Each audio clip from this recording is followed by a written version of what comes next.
المصطفى العمجد المحمود الأحمد سيدنا ومولانا ومولى الكونين جد الحسن والحسين وعاني أبا القاسم محمد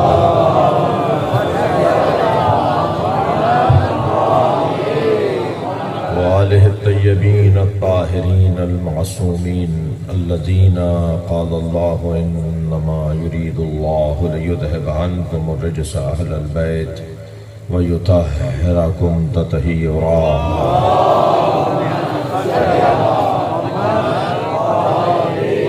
ولعنة الله على أعدائهم أجمعين من يوم عداوتهم إلى قيام يوم الدين. أما بعد، قال الحكيم في قرآن الكريم: بسم الله الرحمن الرحيم. بسم الله الرحمن الرحيم. فلا وربك لا يؤمنون حتى يحكموك فيما شجر بينهم ثم لا يجدوا في أنفسهم حرجا مما قضيت ويسلموا تسليما. اللهم صل على محمد. التماس کروں گا ایک سورہ فاتحہ 3 مرتبہ سورہ اخلاص حاضرین مجلس کے مرحومین، خاص طور پر سید اشرف علی شاہ، سید اشفاق علی شاہ، مرحوم زبار سید غلام محمد شاہ، مولانا سید محمد نقوی رحم اللہ تعالی. الفاتحہ. الرحمن الرحیم.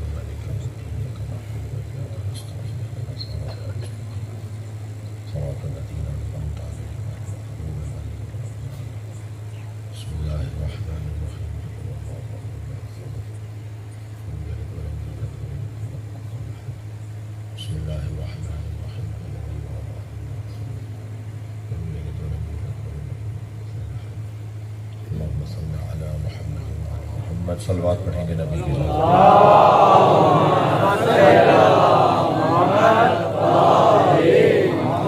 سورہ مبارکہ نساء کی 65ویں آیت میں نے آپ کے سامنے پڑھی ہے.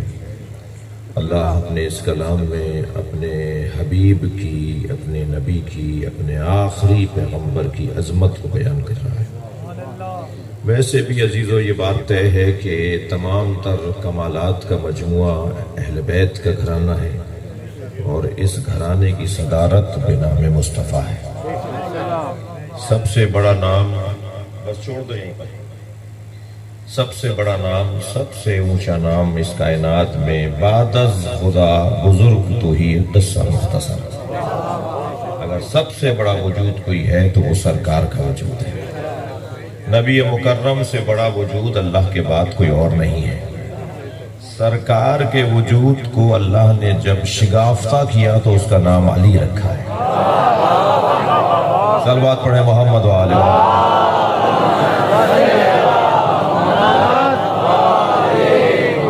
فرماتے اللہ نے سب سے پہلے مجھ مصطفیٰ کو بنایا، اور میرے نور کو جب شگافتہ کیا تو اس میں سے جو نور نکلا اس کا نام علی رکھ لیا.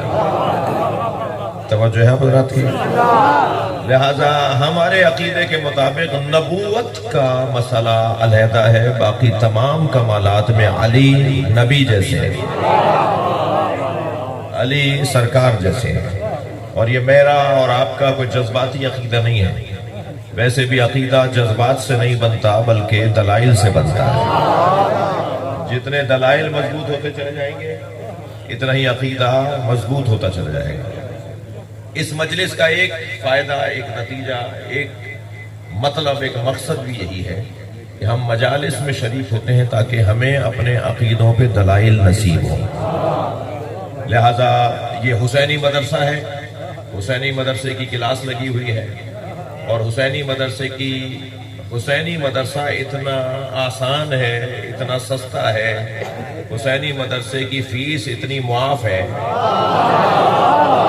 حسینی مدرسے میں داخلہ لینے کے لیے شرط و شرائط اتنے آسان ہیں کہ یہاں نہ کرسیاں لگائی جائیں گی، نہ کوئی بلڈنگ دیکھی جائے گی، نہ ہماری توجہ فرش کے اوپر ہے. آپ اپنے گھر میں اپنے بچے کی سالگرہ میں اگر اس فرش پر ہمیں بٹھائیں گے نا تو ہم پھر دوبارہ آپ کے گھر نہیں آئیں گے. اگر آپ اپنے بیٹے کی شادی میں اس فرش پر ہمیں بٹھا دیں گے تو پھر ساری زندگی شاید آپ کے سلام کا بھی جواب ہم نہیں دیں گے، یا آپ اپنے گھر بلا کر ہمیں ذلیل کر رہے ہیں، لیکن اس فرش پر اگر مجلس کریں گے تو ہم یہ نہیں دیکھیں گے فرش کیسا ہے۔ اس حسینی مدرسے کی جو کلاس کا معیار اور جو شرائط اور جو کیفیات ہیں وہ مختلف ہیں۔ یہاں داخلہ لینے کے لیے کوئی بھی، اول تو ہم ایسی جگہ کہیں بیٹھے ہی نہیں ہے کہ جہاں پر کسی کا گھر ہو۔ امام حسین کی مجلس کسی جگہ کی محتاج نہیں ہے، امام حسین کی مجلس کسی خاص جگہ کی محتاج نہیں ہے۔ دنیا چپے چپے پہ مدرسہ بناتی ہے اور ہم چپے چپے پہ علم لگاتے ہیں۔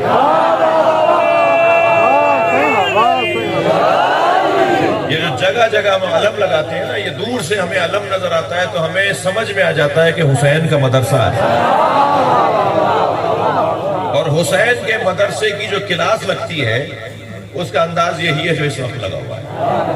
یہ جب بچہ بھی یہاں کچھ سیکھنے آیا ہوا ہے، یہ بھی کچھ لینے آیا ہوا ہے یہاں پر۔ حسین مولا امیر ہیں، ہم سب فقیر ہیں، ہم سب یہاں مانگنے کے لیے آئے ہوئے ہیں، ہم سب فقیر بیٹھے ہوئے ہیں۔ جو مثال کے طور پہ 50 لاکھ کی گاڑی سے اتر کر آیا ہے نا، وہ بھی حسین کے دروازے پر فقیر ہے۔ اللہ کرے ہم سب فقیر ہو جائیں۔ فقیر فقیر مانگنے والے کو نہیں کہتے، تھک نہیں رہے میری باتوں سے؟ فقیر مانگنے والے کو نہیں کہتے، فقیر بانٹنے والے کو کہتے ہیں، جو اپنے مولا پر اعتماد بانٹتا ہو، جو اپنے مولا پہ بھروسہ بانٹتا ہو، جو اپنے مولا پہ توکل بانٹتا ہو، جو اپنے مولا کی فضیلتوں کو بانٹتا ہو، وہ عام کرتا ہو کہ میرا مولا کیسا ہے۔ توجہ ہے؟ لہذا اللہ کرے ہم سب فقیر ہو جائیں، 1 کروڑ کی گاڑی میں بھی بیٹھے ہیں اور 4 کروڑ کی گاڑی میں بھی بیٹھے ہیں اور 10 کروڑ کا بنگلہ بنا کر بھی رہیں مگر فقیر رہیں۔ ہو سکتا ہے تو مہنگی گاڑی میں بیٹھے اور فقیر ہو، یہ کیسے ہوگا؟ یہ ایسے ہوگا کہ مہنگی گاڑی میں بیٹھ کر پیدل چلنے والے کو انسان مانا جائے، اس کا احترام کیا جائے، اس کا خیال رکھا جائے کہ یہ بھی کوئی انسان تو ہے نا، اور کیا معلوم کہ جو پیدل چل رہا ہو وہ اللہ کا ولی ہو۔ خبردار، پھٹے ہوئے کپڑوں میں کسی کو دیکھ کر حقیر نہ سمجھیے گا۔ میں ان بچوں اور جوانوں کو نصیحت کر رہا ہوں، کسی کا اگر بٹن ٹوٹا ہوا ہو، کالر ادھڑا ہوا ہو، پائچہ پھٹا ہوا ہو، اگر اس کی جوتیاں نہ ہوں تو فقیر نہ سمجھے گا اسے، اس لیے کہ اللہ نے اپنے ولیوں کو فقیروں میں چھپایا ہوا ہے۔ بڑی گاڑی سے اترنے والا کچھ بھی ہوگا مگر ولی نہیں بن سکتا، دونوں مزے ایک ساتھ نہیں لیے جا سکتے۔ صلوات پڑھ لیں ذرا محمد۔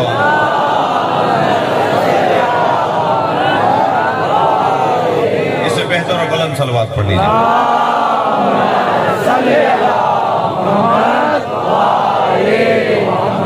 رزق میں اضافے کے لیے بلند صلوات پڑھ لیجیے۔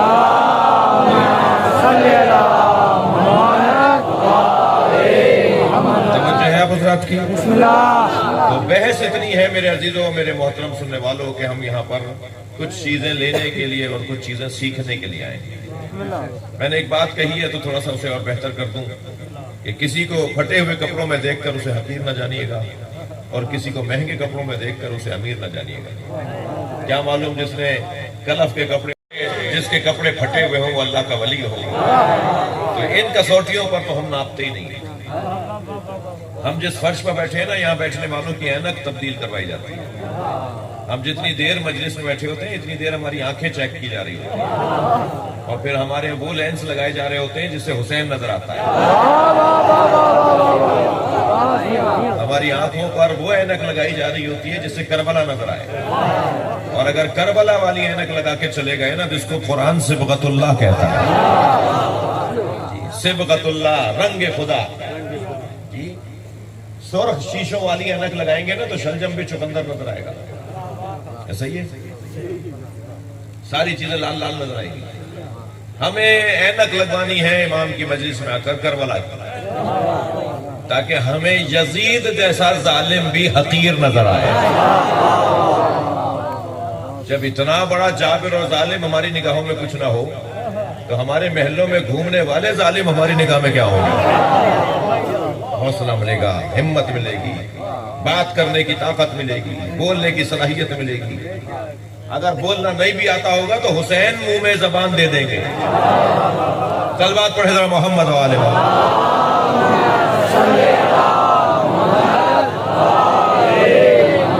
میں اپنے ان بچوں سے گزارش کر رہا ہوں کہ بزرگوں سے مجھے دعا لینی ہے کہ حسین مولا کے چاہنے والوں کا انداز ہی کچھ اور ہے.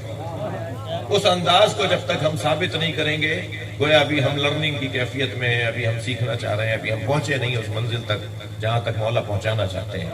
ایسا ہی ہے. کسی فقیر کو کسی پھٹے ہوئے کپڑوں میں کسی کو دیکھ کر بے احترامی نہ ہو. جی میں یہ بات پہلے بھی کر چکا ہوں اور سوشل میڈیا کا زمانہ ہے تو بات تکراری محسوس نہ کیجیے گا. عزیزو, زمانہ بڑا خطرناک ہے. اس زمانے پر غالب وہ آ سکتا ہے جو اپنے وجود پر غالب آ جائے. جو اپنے 6 فٹ کے بدن پہ غالب آئے گا وہی زمانے پہ غالب آئے گا.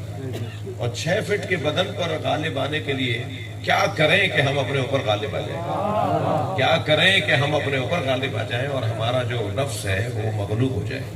اس کا ایک ذریعہ امام حسین کی معرفت ہے. اس وقت آپ سب چپلیں اتار کر بیٹھے ہیں نا, جوتیاں اتار کے مجلس میں آئے نا. مولا علی نے جوتیوں کا نام دنیا رکھا ہے. ہم اپنی دنیا چھوڑ کر آتے ہیں امام کے مجلس. صلوات پڑھنے ذرا محمد و آل محمد.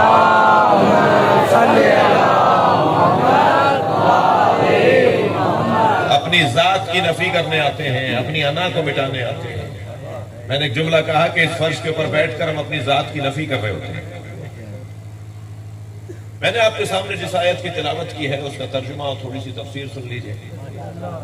اور یہ مقدماتی گفتگو مکمل ہوئی کہ یہ امام حسین کے مدرسے کی کلاس لگی ہے.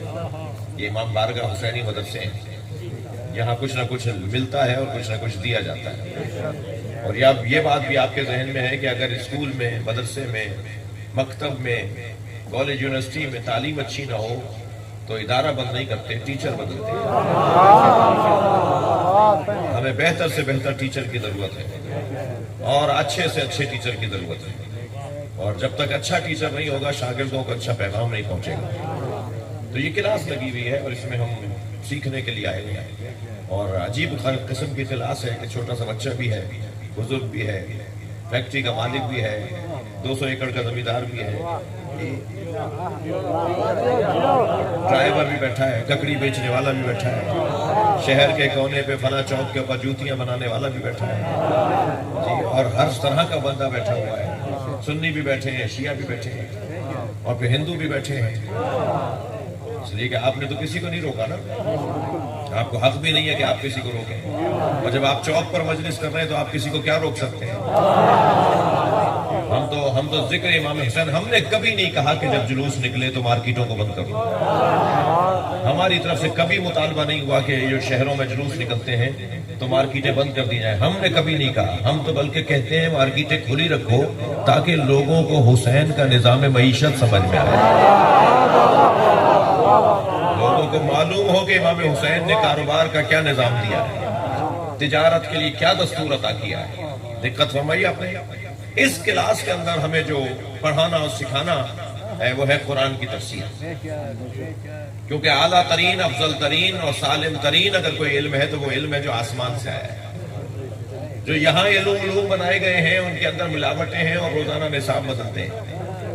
فلاں چیپٹر ختم کر دو اور فلاں لائنیں بڑھا دو, اور آئندہ جب کتاب چھپے تو اس کے اندر سے فلاں صفحہ ہٹا دیا جائے اور فلاں صفحہ بڑھا دیا جائے.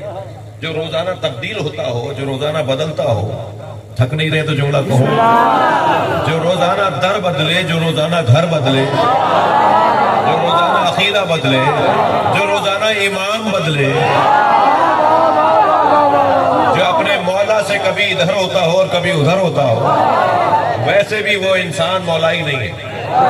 یہ جملہ میرا محسوس کیجئے گا کہ ہم جس دروازے کے ماننے والے ہیں وہ زمانے کو موڑ کر نہیں دیکھتے ہیں, موڑ کر دیکھتے ہیں.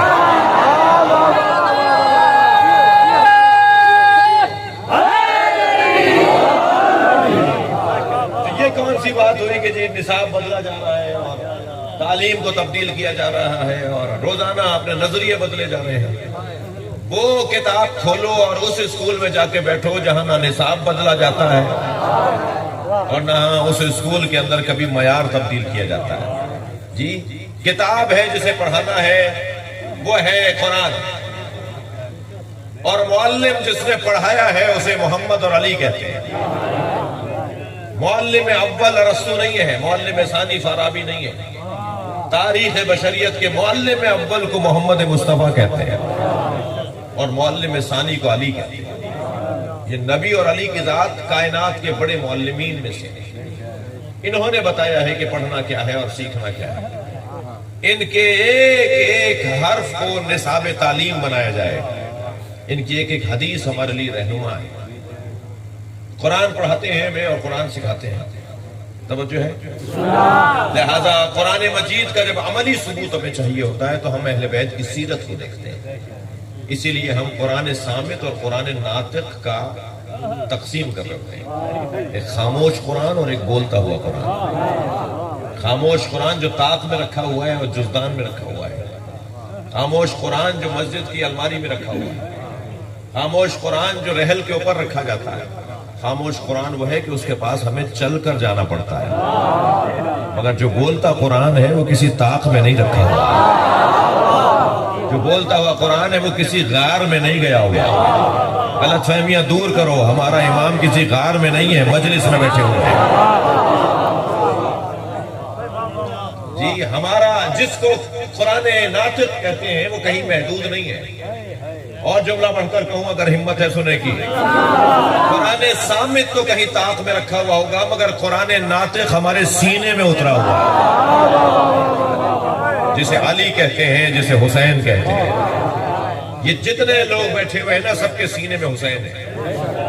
یہ امام حسین کی کشش ہے جو انہیں مجلس میں لے کر آئی ہے. یہ امام حسین کی ایک مقناطیسی کیفیت ہے جو مجلس میں ہمیں لے کر آتی ہے. ہمیں کہیں اور جانے نہیں دیتی. اذان ولایت دیتے رہیے، صفیں جڑنے والی ہیں. صلوات پڑھیں محمد و آل محمد.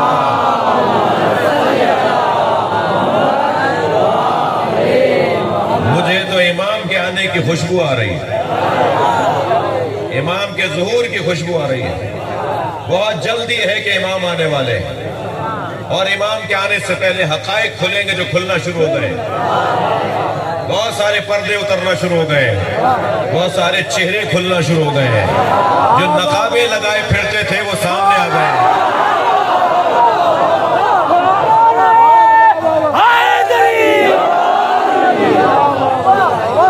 اب کلئی نہیں چلے گی، اب رنگ روغن نہیں چلے گا. اب حقائق روشن ہونا شروع ہو گئے ہیں. اب سمجھ میں آ جائے گا. میں تو مدتوں سے ڈھونڈ رہا تھا پاکستان میں یزیدی کون ہے.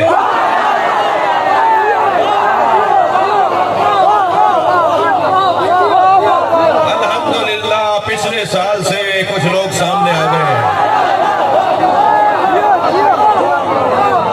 اور آپ کا یہ جہاد ازا جو ہے نا، یہ عزاداری جہاد ہے. یہ جہاد ازا جاری رہے گا اور یہ حسین کے عزادار جنہیں مجاہد کہا جاتا ہے ان میں اضافہ ہوتا رہے گا. وہ دن دور نہیں ہے کہ جب ڈھونڈنے سے بھی وہ لوگ نہیں ملیں گے. مولا حسین کے عزاداروں میں اور مریدوں میں اضافہ ہو رہا ہے. مسلسل حسین کے چاہنے والے بڑھتے چلے جا رہے ہیں. میں حقیر فقیر آپ کا نوکر، آپ سب کا نوکر ہوں. اہل بیت کے چاہنے والوں کا نوکر ہوں.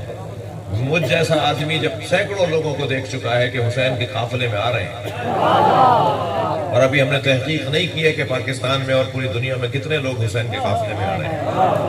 یہ قافلہ ہماری وجہ سے نہیں بڑھ رہا. میں نے کل بھی ایک سنی بھائی سے کہا تھا جو شیعہ ہوا، میں نے اس سے کہا تھا کہ ہماری وجہ سے شیعہ نہیں ہونا. ہماری وجہ سے شیعہ نہیں ہونا، اس لیے کہ ہمیں دیکھ کر اگر شیعہ ہوئے ہو نا تو دوسرے دن واپس چلے جاؤ گے. ہمارا تو حال اچھا نہیں ہے. صلوات پڑھیں ذرا محمد.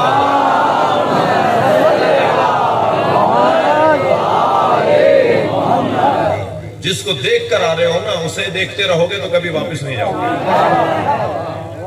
حسین کو دیکھ کر آؤ، علی مولا کو دیکھ کر آؤ، جناب زینب کی قربانیوں کو دیکھ کر آؤ تو پھر کبھی واپس نہیں جاؤ گے. اور میں آپ کو عرض کروں کہ یہ جو اس انداز سے اس طرف راغب ہو رہے ہیں، اس میں آپ کا اور میرا کوئی کمال نہیں ہے، ہمارا کوئی کمال نہیں ہے۔ نام علی میں اتنی کشش ہے، آپ کو خاندانی ہے نا تو آپ کو پتہ نہیں ہے کہ انعام کیا ہے، آپ کو تو دادا سے ملا ہے نا تو آپ کو پتہ نہیں کہ دادا نے کیا وقت دیکھا تھا۔ جو آبا و اجداد سے مولائی چلے آ رہے ہیں انہیں قدر نہیں ہے کہ یہ قیمت کتنی ہے، یہ نعمت کتنی بڑی ہے۔ لیکن جو نئے نئے اس طرف راغب ہو رہتے ہیں ان سے پوچھیں کہ اس کے اندر مزہ کیا ہے، اس کا ذائقہ کیا ہے، اور یہ ذائقہ الحمدللہ عام ہوتا جا رہا ہے۔ اور اگر یہ تو ابھی حالت ہماری اچھی نہیں ہے، تب یہ حالت ہے۔ اگر سارے شیعہ با کردار ہو جائیں تو پھر وہ میوزیم میں بھی نہیں ملیں گے۔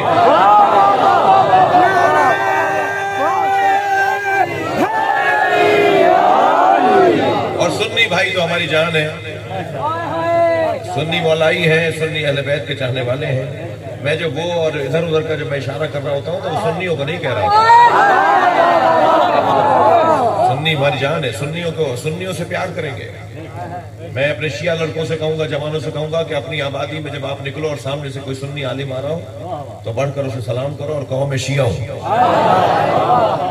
میں تو کہہ کے تھک نہیں رہا کہ مجھے وہ سنی بڑا اچھا لگتا ہے جو کربلا میں ہاتھ باندھ کے نماز پڑھتا ہے، جو مشہد میں مولا رضا کے حرم میں ہاتھ باندھ کے نماز پڑھتا ہے۔ لاکھوں شیعوں میں 4 جب سنی ہاتھ باندھ کے نماز پڑھ رہے ہوتے ہیں مجھے دل کرتا ہے جا کے اس کا ماتھا چوموں، اس لیے کہ اپنے عمل سے بتا رہا ہوتا ہے شیعوں سے ڈرنا نہیں ہے، مارتے نہیں ہیں، یہ اپنے عمل سے بتا رہا ہوتا ہے کہ جس دین کو میں نے سمجھا ہے اس پہ عمل کرنے کی جرت بھی رکھتا ہوں۔ ایک صاحب میرے ساتھ کچھ زیادتی ہو رہی تھی، کچھ ایسا ہو رہا تھا جو نہیں ہونا چاہیے، تو وہ کہنے لگے کہ جی میں مجبور ہوں، میں ڈیوٹی پر ہوں۔ تو میں نے کہا جی مجھے اچھا لگ رہا ہے کہ اس ملک میں کوئی ڈیوٹی کر رہا ہے۔ تو جرت مند انسان اگر آپ کو کہیں ملے نا، بہادر آدمی، تو کوئی بھی ہو، وہ ہندو ہو، مسلمان ہو، سنی ہو، شیعہ ہو، کوئی بھی ہو، بہادر آدمی اگر آپ کو ملے تو اس سے محبت کرنا، اس لیے کہ جب بہادر آدمی چاہے کوئی بھی ہو، کسی بھی قبیلے کا ہو، جب بہادر آدمی آپ کو ملے نا تو یقین رکھو یہ آج نہیں کل علی کے دروازے پہ آئے گا۔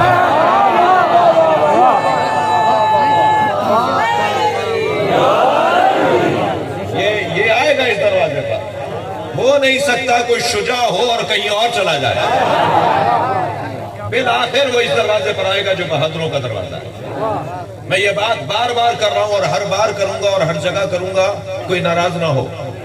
3 لوگوں کو یا علی مدد نہیں کہنا چاہیے، ایک بزدل کو، بزدل ڈرپوک اور علی والے، جو ڈر جاتا ہو، گھبرا جاتا ہو، افسروں کے آگے بات نہ کر پائے، ظالم بادشاہوں کے آگے اس کے منہ میں جھاگ آ جاتا ہو، اس کی دل کی دھڑکنیں بڑھ جاتی ہوں وڈیرے کے سامنے۔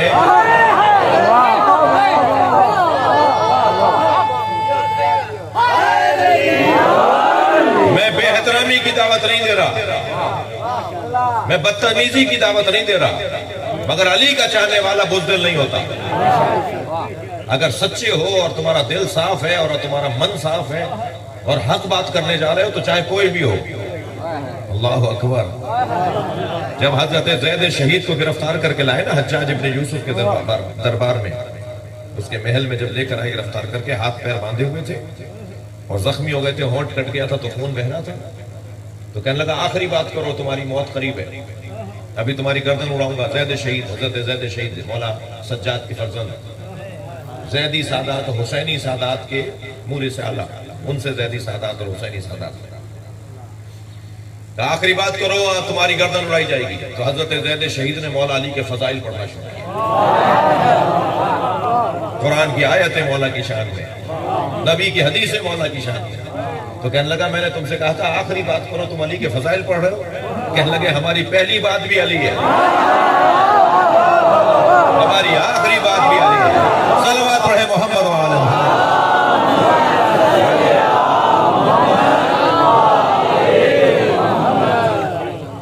بادشاہوں کے سامنے، درباروں میں توجہ ہے، اور بڑے بڑے لوگوں کے سامنے حق بولنا یہ علی والوں کی نشانی ہے۔ ایک پھول میرے ہاتھ میں دیا گیا، میں سونگھ رہا تھا، اس میں سے خوشبو نہیں آ رہی تھی، توجہ ہے؟ ایک گلاب کا پھول مجھے دیا، میں نے 4-5 مرتبہ اسے سونگا، اس میں خوشبو نہیں تھی، تو ایک صاحب کی آواز آئی مولانا کاغذ کا ہے۔ تو کاغذ کا پھول، جھوٹا پھول، اس میں خوشبو کیسے آئے گی؟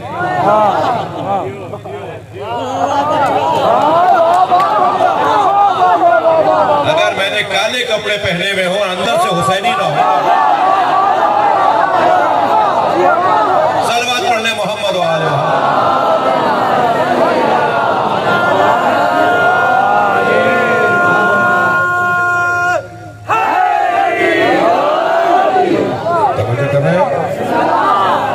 جو پہلا بندہ جسے یا علی مدد کہنے سے پہلے 4 دفعہ سوچنا چاہیے، مقداد یا علی کہیں تو مٹی کا ڈھیلا سونا بن جائے،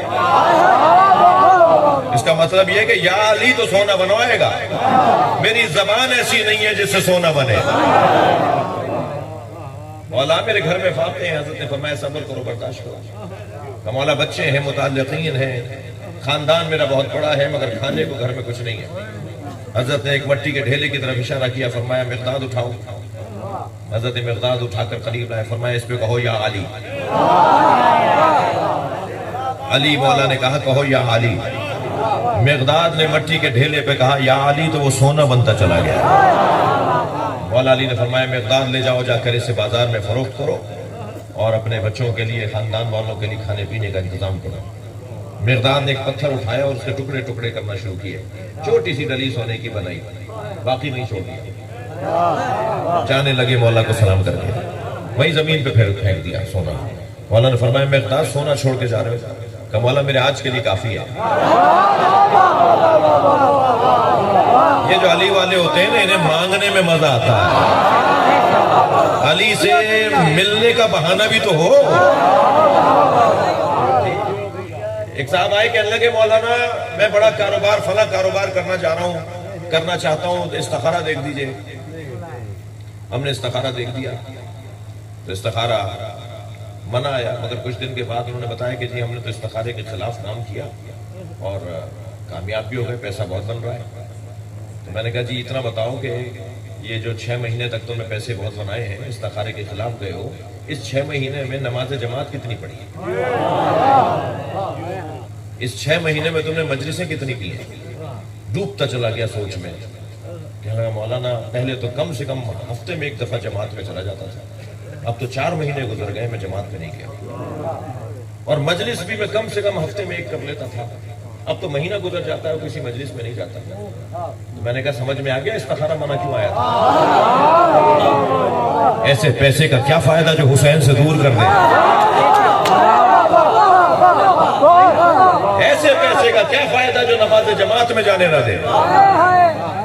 طے کریں نا کہ ہمارے پاس دولت، صلوات پڑھ لیں محمد و آلہ۔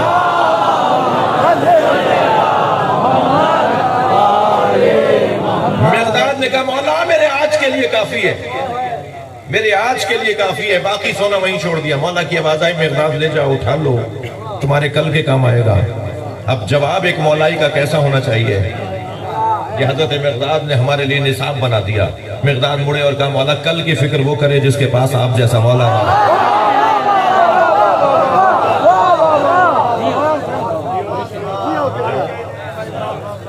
میرے محترم سننے والوں، بزدل انسان علی والا نہیں ہوتا، جو گھبراتا ہو، ڈرتا ہو، حوصلہ نہ کرتا ہو۔ بدتمیزی کی دعوت نہیں دے رہا میں، بے ادبی، بدتمیزی، تکرار، جی ماحول خراب کرنا یہ ایک علیحدہ بات ہے، مگر حق بولنا، سچ بولنا، اور کسی سے اس بنیاد پہ نہ دبنا کہ وہ پیسے والا ہے اور وہ حیثیت والا ہے، اس کے سامنے صحیح بات کر دینا، طریقے سے کرنا، ایک طریقے سے اس کے سامنے بات کرنا، یہ علی والوں کی نشانی ہے۔ ڈرپوک علی والا نہیں ہوتا، بزدل علی والا نہیں ہوتا۔ دوسرا وہ بندہ جسے علی علی کرنے سے پہلے سوچنا چاہیے، کنجوس علی والا نہیں ہوتا۔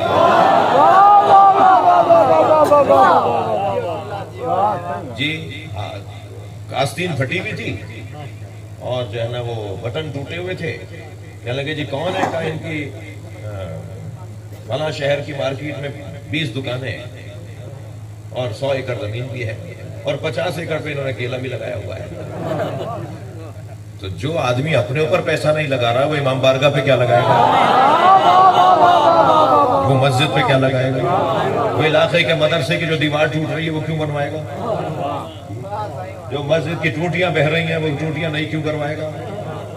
بچوں کہنے دو کچھ جو الٹی سیدھی باتیں کرتے ہیں نا، انہیں کہنے دو، بات وہ کرو کہ جو قرآن اور اہل بیت کے مطابق۔ میں ان بچوں سے گزارش کر رہا ہوں جو یہ کہتے ہیں نا کہ میں خمس نہیں دیتا اس لیے کہ مولوی حضرات کھا جاتے ہیں، تو جو تم نہیں دے کے کھا رہے ہو،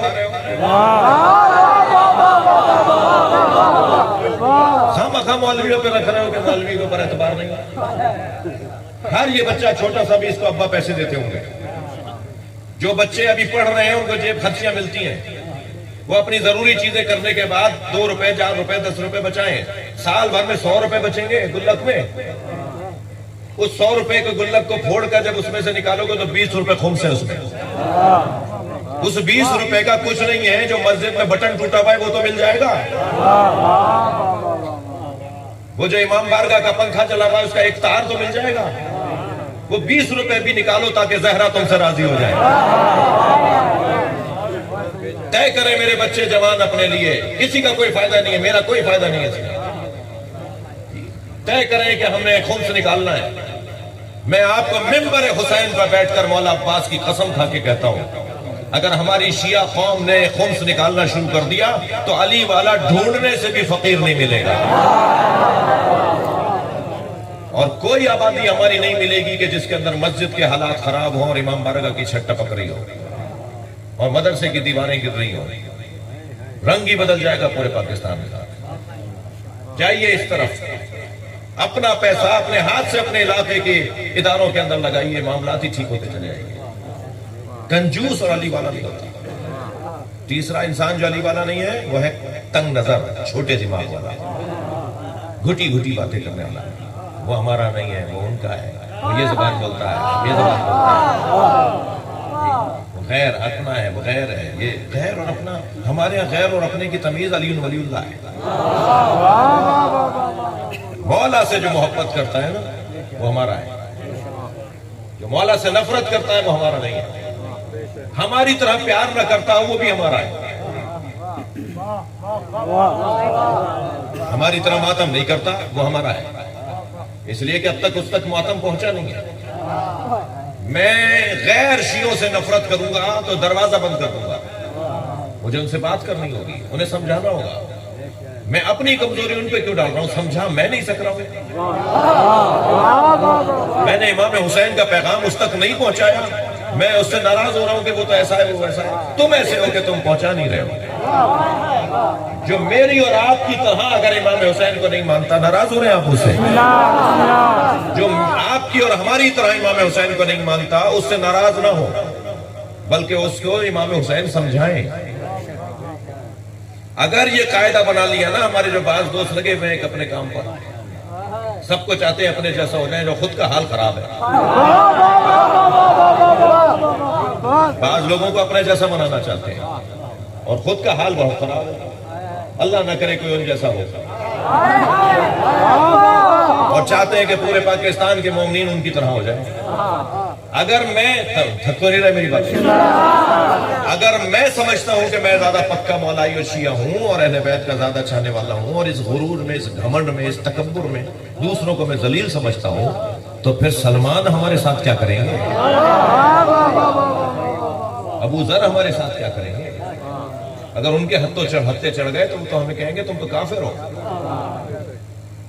جتنے لوگ بیٹھے ہیں سب کا عقیدہ مختلف ہے، کوئی عقیدہ کسی کا جیسا نہیں ہے۔ یہی تو حسن ہے اس دروازے پہ آنے والوں کا۔ نظریات مختلف ہیں مگر مقصد حسین ہے، خیالات مختلف ہیں مگر مطمع نظر امام حسین کا ذکر ہے۔ خفائیں آپ؟ بسم اللہ۔ اس کائنات میں تھکے نہیں میری باتوں سے، اس کائنات میں اللہ نے سب سے بڑا وجود اگر کسی کا رکھا ہے تو وہ نبی کی ذات ہے۔ قرآن کی آیت کا ترجمہ سن لیجئے، میں مجلس مکمل کر رہا ہوں۔ فَلَا وَرَبِّكَ لَا يُؤْمِنُونَ حَتَّى يُحَكِّمُوكَ فِي مَا شَجَرَ بَيْنَهُمْ۔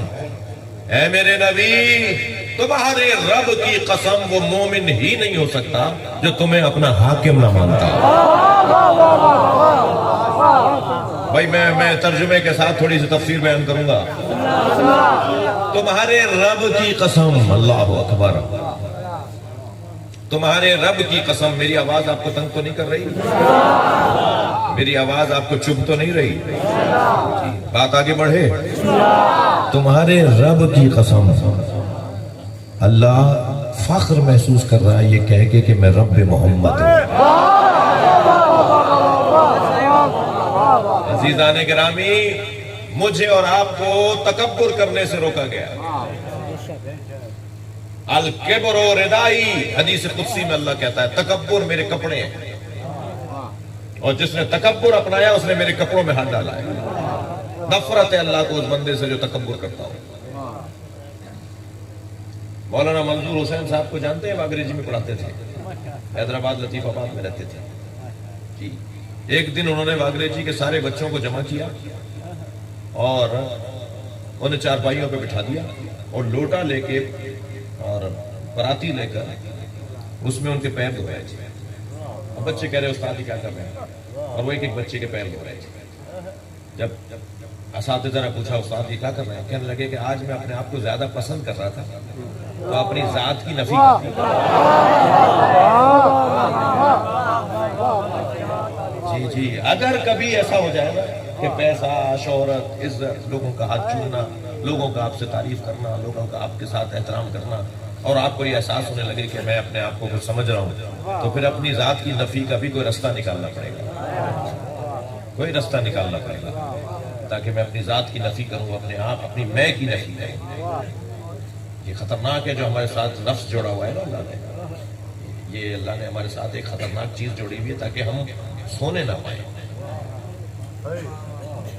کہیں ہم سو نہ پائیں، سو نہ جائیں. کہیں سو جائیں گے اور گاڑی تیز چل رہی ہوگی تو حادثہ ہو جائے گا.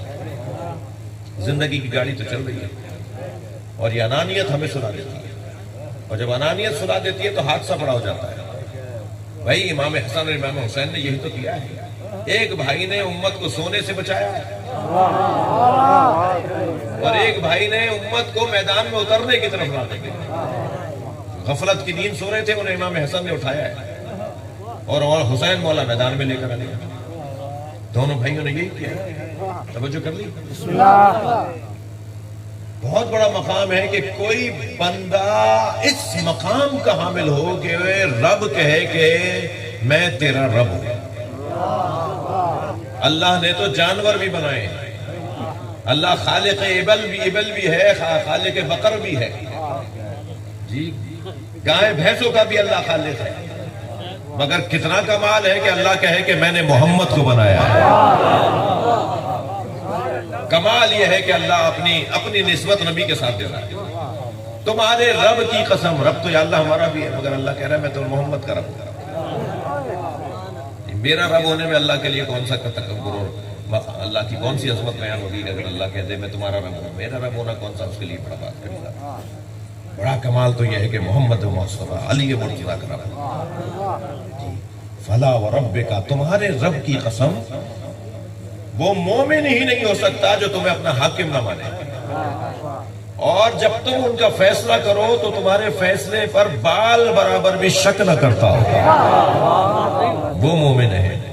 اور تمہارے آگے ایسے تسلیم رہتا ہو جیسے تسلیم رہنے کا حق ہے. بولوں، بات کروں؟ تمہارے رب کی قسم، وہ مومن ہی نہیں ہو سکتا جو تمہیں حاکم نہ مانے. بہت دیر لگا دی میں نے ایک جملہ کہنے کے لیے. میں آپ سے چاہوں گا کہ اس کو ذرا غور سے سنیے گا کیا کہنے جا رہا ہوں. قرآن میں اللہ نے اپنے نبی کو، ہمارے نبی کو، اپنے آخری پیغمبر کو، قرآن میں اللہ نے مومنوں کا حاکم بنایا ہے. اب اللہ نے نبی کو حاکم بنایا ہے. غدیر میں نبی نے کہا من کنت مولا، جو میں ہوں وہی علی ہے.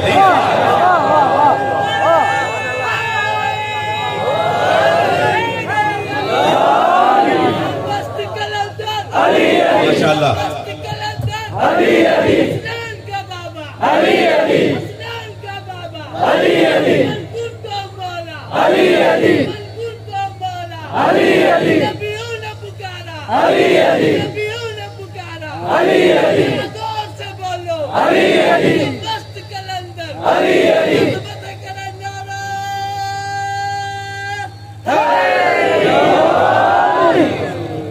توجہ کر لی؟ نبی کو اللہ نے حاکم بنایا ہے. کیوں اس بحث میں پڑھتے ہو کہ مولا کہ یہ مانی نہیں ہے وہ مانی ہے؟ جو تم نبی کو مانتے ہو وہی علی کو ماننا پڑے گا. اور نبی کو اللہ نے حاکم بنایا ہے. اے میرے نبی وہ مومن ہی نہیں ہے جو تمہیں حاکم نہ مانے. سرکار نے فرمایا من کنت مولا، میں جس کا مولا ہوں علی اس کا مولا ہے. اب یہاں نبی مکرم نے اپنی حکومت میں جو شراکت رکھی ہے اسے علی کہا جاتا ہے. علی نبی کی حکومت کے شریک کہا جاتا ہے. لہذا کوئی گھبرانے کی ضرورت نہیں ہے. خلیفتہ بلا فصل کا جملہ عین قرآن و حدیث ہے. پہلے 3 دوروں کا انکار کرنے والا تاریخ کا انکار کرے گا. پہلے 3 دوروں کا انکار کرنے والا اسلام کی تاریخ کا انکار کرے گا.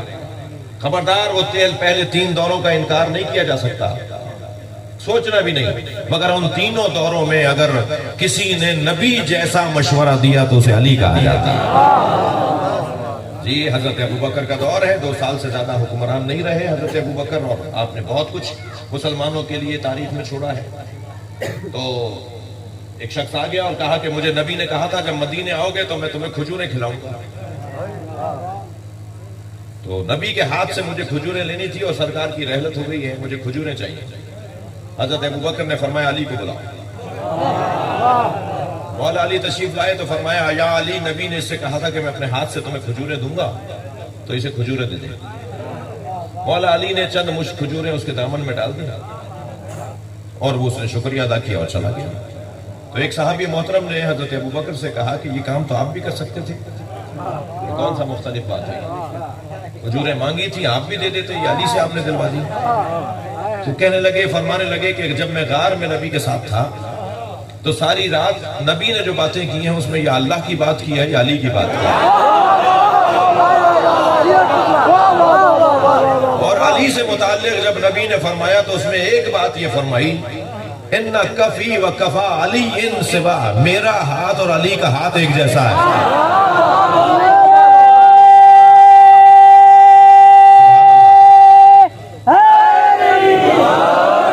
لہذا میرے عزیزو، اللہ نے نبی کو حاکم بنایا اور اس حاکم کی اطاعت ہم پر واجب ہے. اور ان کی اطاعت کے بہت پہلو ہیں. میں بہت ساری نصیحتیں بچوں کو کر چکا ہوں. کوئی ایک بچہ بھی، کوئی ایک جوان بھی کوئی سی ایک نصیحت پر عمل کر لے تو اس مجلس کا خرچہ نکل جائے گا.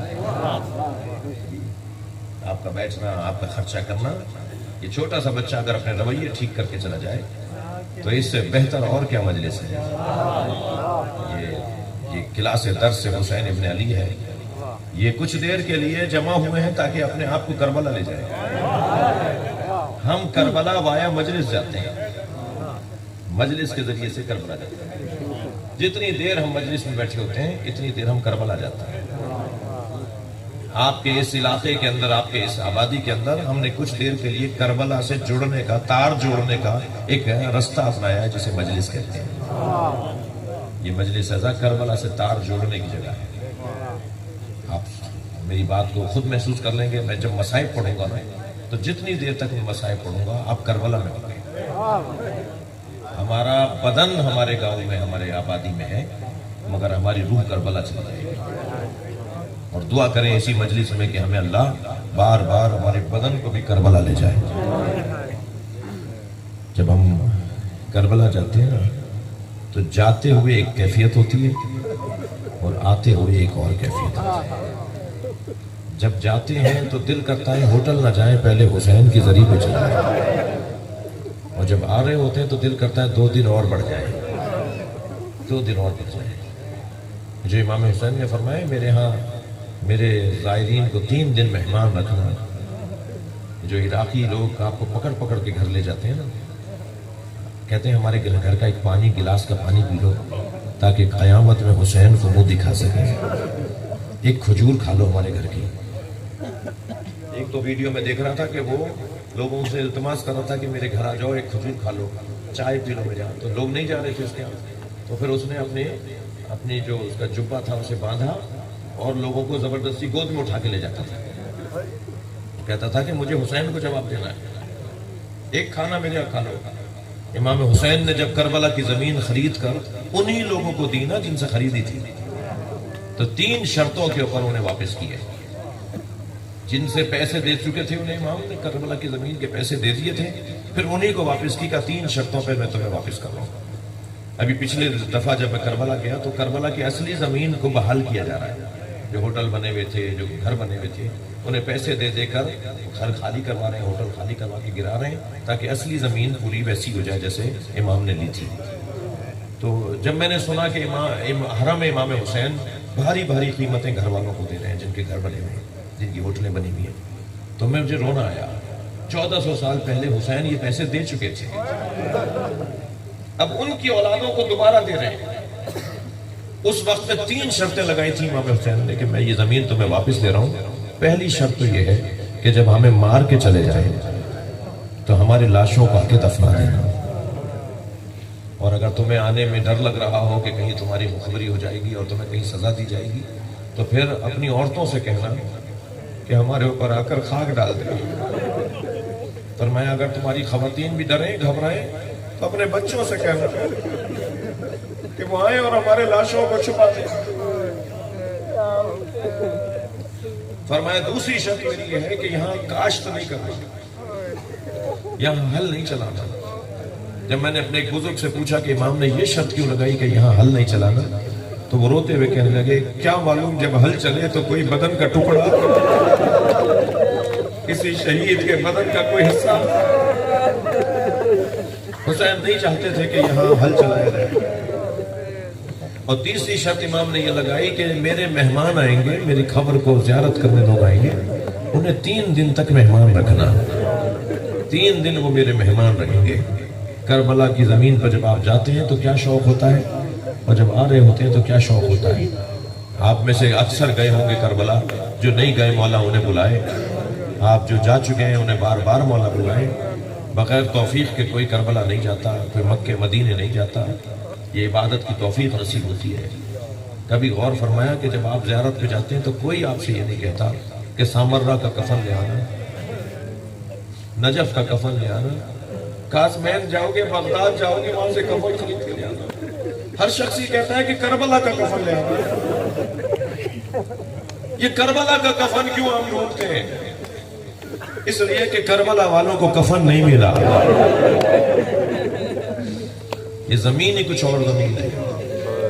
ایک بچہ مجھ سے پوچھنے لگا کہ ہر حرم، ہر زری اور ہر گنبد کے اوپر مختلف رنگوں کے پرچم لگے ہوتے ہیں، مگر امام حسین کی گنبد پہ سرخ رنگ کا پرچم لگا ہوتا ہے، لال رنگ کا، ریڈ رنگ کا پرچم لگا ہوتا ہے. یہ امام حسین کی گنبد پہ سرخ رنگ کا پرچم کیوں لگا ہوا ہے؟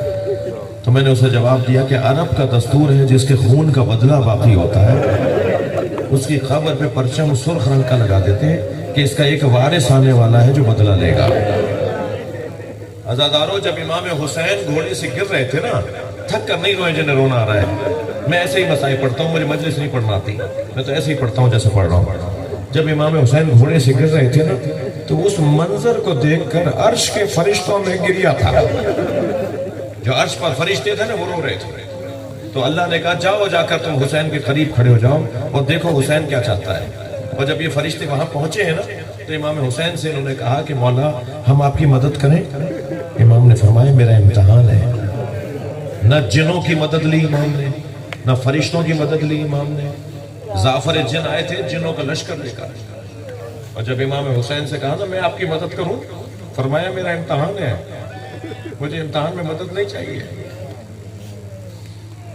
جی سارے سال طالب علم استاد سے پوچھتا ہے کہ استاد اس سوال کا جواب کیا ہے، لیکن جب پیپر سامنے آ جاتا ہے تو شاگرد پوچھے گا تو یہ عیب ہو جائے گا. کربلا میں امام حسین مدد کر رہے ہیں لوگ ان کی، مگر امام مدد لینے کو تیار نہیں. میرا امتحان ہے. اور جب گھوڑے سے گر رہے تھے نا، تو ایک عارف سے میں نے یہ جملے سنے، ایک اللہ کے ولی سے یہ جملے سنے کہ جب امام گرنے لگے تو اس طرف اشارہ کر کے کہتے تھے لا واللہ مجھے نہیں چاہیے. پھر دوسری طرف گرتے تھے کہتے تھے لا واللہ مجھے نہیں چاہیے. ایک یزیدی سپاہی، ایک یزیدی لشکر کے سپاہی نے کہا کہ ہمیں کوئی نظر نہیں آ رہا تھا، مگر حسین کا یہ جملہ سننے کو مل رہا تھا کہ حسین گرتے گرتے کہتے تھے مجھے نہیں چاہیے. تو وہ اللہ کے ولی کہنے لگے جب حسین گرتے تھے نا تو نبی آگے بڑھ کے کہتے تھے میری گود میں آ جاؤ. تو حسین کہتے تھے نا نا مجھے خود گرنے دیجئے. گرتے تھے تو جناب زہرا بڑھ کے کہتی تھی میرے لال میری آغوش میں آ جاؤ، تو فرماتے تھے اماں یہ میرا امتحان ہے، مجھے گرنے دیجیے۔ اب حسین گھوڑے سے زمین پر آئے ہیں، ادھر زلجنا کی پشت چھوڑی ہے امام نے، ادھر پسر سعد کی آواز آئی کوئی زلجنا کو تیر نہ مارے۔ میں نے بچپن میں نبی کو اس پہ بیٹھے دیکھا ہے، زلجنا کو پکڑ کر لاؤ میں تبرک کے طور پہ رکھوں گا، میں اپنے گھوڑوں میں زلجنا کو رکھوں گا مگر اس پہ کبھی نہیں بیٹھوں گا، اس لیے کہ نبی اس پہ بیٹھتے تھے۔ ہمارا رونا تو یہی ہے نا، نبی کی سواری تمہیں یاد ہے، نبی کا سوار حسین یاد نہیں؟ یہ بھی تو بتاؤ کہ حسین تو نبی کی پشت پہ بھی بیٹھتا تھا، مگر نبی جس گھوڑے پر بیٹھتے تھے تم اس کو تیر نہیں مار رہے، اور سپاہیوں کو بھیجا کہ جا کے پکڑ کر لاؤ۔ سپاہی گئے پکڑنے کے لیے تو زلجنا دو تین سپاہی جاتے تھے، زلجنا انہیں اپنے پیروں سے، اپنے اچھلنے سے، اپنے عمل سے ان کو زخمی کر دیتا تھا۔ جب 80 دشمن 80 سپاہی زخمی ہو گئے نا، کوئی نہ کوئی چوٹ کھا کر آیا گھوڑے سے، تو پھر پسر سعد نے کہا کہ اس کو نہ پکڑو، اس کو دیکھو کرتا کیا ہے۔ جب سپاہیوں کو پیچھے ہٹتے ہوئے دیکھا نا گھوڑے نے، تو دائیں بائیں دیکھنے لگا اور اسے اندازہ ہوا کہ حسین سے دور ہو گیا ہے، تو پھر زمین پر ایسے پیر مار رہا تھا جیسے ماتم کر رہا ہوں، اور دوڑا ادھر جہاں حسین کو اتارا تھا، اور جب وہاں پہنچا تو وہاں لاشیں بکھرے ہوئے تھے، یہ ایک لاشیں کو سونگتا تھا، اور ایسے سونگ رہا تھا جیسے اپنا پھول تلاش کر رہا ہو، اور سونگتے سونگتے وہیں رک گیا جو حسین کا لاشا تھا۔ امام کی گردن سے خون بہہ رہا تھا، امام کا سر کاٹا جا چکا تھا، اس نے امام کی گردن سے نکلنے والے خون سے اپنی پیشانی کو رنگین کیا، اور پھر زمین پر پیر مارتا ہوا، اچھلتا ہوا، آوازیں لگاتا ہوا دوڑا ہے خیمہ گاہ کی طرف، خیمہ گاہ کی طرف دوڑا ہے۔ اس کے دو سبب ہو سکتے ہیں رونے والوں، یہ جو گھوڑا دوڑ کر گیا ہے نا خیمے کی طرف، اس کے دو سبب ہو سکتے ہیں۔ اب بیویوں کو بچانے والا کوئی نہیں ہے، میں ہی وہاں چلا جاؤں، نبی کی بیٹیوں کو بچاؤں، حسین کی بچیوں کو بچاؤں۔ ایک سبب تو یہ ہو سکتا ہے جو یہ دوڑ کر گیا ہے، اور دوسرا سبب یہ ہے کہ بیٹیوں کو باپ سے بڑی محبت ہوتی ہے، اور باپ بھی بیٹیوں سے بڑی محبت کرتے ہیں۔ زلجنا ڈھونڈ رہا تھا سکینہ کہاں ہے، تو اسی خیمے پہ جا کے کھڑا ہوا جس خیمے میں سکینہ تھی۔ جب بابا کے گھوڑے کی آواز محسوس کی نا بی بی سکینہ نے، تو باہر نکل کر آئی، گھوڑا گردن جھکاتا چلا گیا، گویا بی بی کے پیروں کا بوسہ دے کے پرسہ دے رہا تھا۔ سکینہ نے گھوڑے کی گردن پہ ہاتھ رکھا اور ایک جملہ کہا، یا جواد ابی حل سقیا ابی ام قتلت شانہ، اے بابا کے باوفا گھوڑے مجھے بس اتنا بتا دے پانی پلا کر مارا، یہ میرے بابا کو پیاسا مار دیا، میرا بابا پیاسا بہت تھا۔ اللہ لعنت اللہ علی قوم الظالمین۔ یا اللہ ان نوازوں پر رحمت نازل فرما، رونے والوں کی توفیقات میں اضافہ فرما، امام زمانہ کے ظہور میں تعجیل فرما۔